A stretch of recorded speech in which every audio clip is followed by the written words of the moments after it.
मेरी girls school का राज। पहाड़ों के बीच बसा सेंट मेरी गर्ल्स स्कूल अपनी पढ़ाई के लिए मशहूर था, लेकिन इसके साथ जुड़े डरावने रहस्य भी कम चर्चित नहीं थे। स्कूल का पुराना ब्लॉक 50 साल पहले बंद कर दिया गया था। वहां के बारे में कई कहानियां मशहूर थी।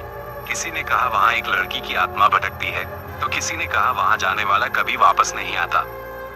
अजीब घटनाओं की शुरुआत।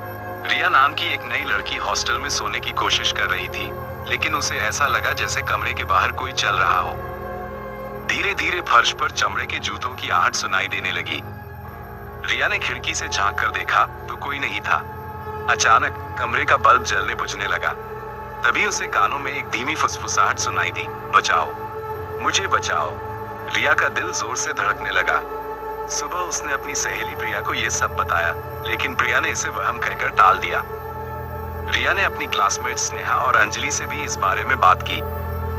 अंजलि ने बताया कि यहाँ कई लड़कियों को अजीब अजीब सपने आते हैं, लेकिन स्कूल प्रशासन ने इसे अफवाह कहकर नजरअंदाज कर दिया है। बंद इमारत में जाने का फैसला। रिया और उसकी सहेलियां अब इन रहस्यमयी घटनाओं की सच्चाई जानना चाहती थी।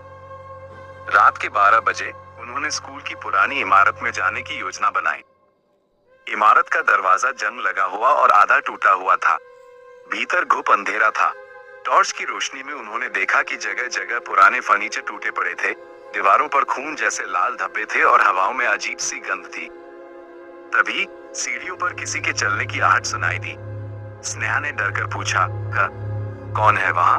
कोई जवाब नहीं आया, लेकिन तभी पीछे से एक आवाज आई, तुम यहाँ नहीं आ सकते, जाओ यहाँ से। सभी लड़कियां घबरा गईं और तेजी से पीछे मुड़ी, लेकिन वहां कोई नहीं था। अलिशा का राज। रिया को जमीन पर एक पुरानी डायरी पड़ी दिखी।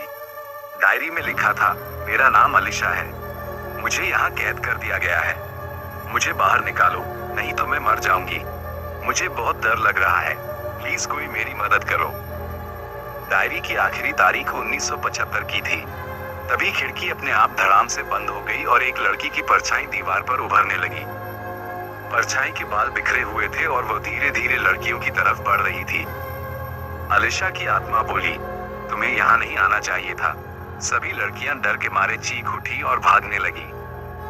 आत्मा का प्रकोप। अगली रात हॉस्टल में एक और खौफनाक घटना घटी। रिया जब सो रही थी तो उसे लगा कि कोई उसके बालों को सहला रहा है।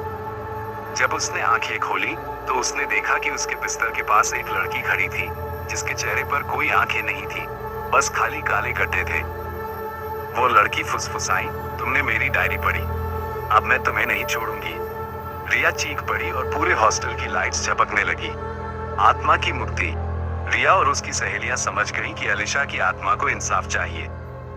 उन्होंने स्कूल की पुरानी फाइलों को खंगालना शुरू किया और पता लगाया कि 1975 में अलिशा को स्कूल के एक क्रूर वार्डन ने बंद कर दिया था, क्योंकि उसने उसके खिलाफ गवाही देने की हिम्मत की थी।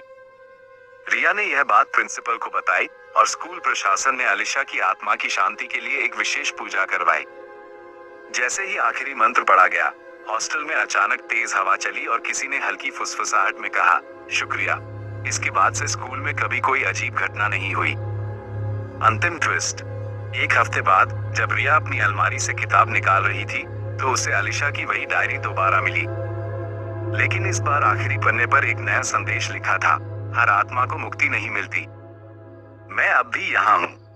ये कहानी आपको अच्छी लगी हो तो वीडियो को लाइक करके चैनल को सब्सक्राइब कर दीजिए, जिससे आने वाली कहानी आपको पहले मिल जाए।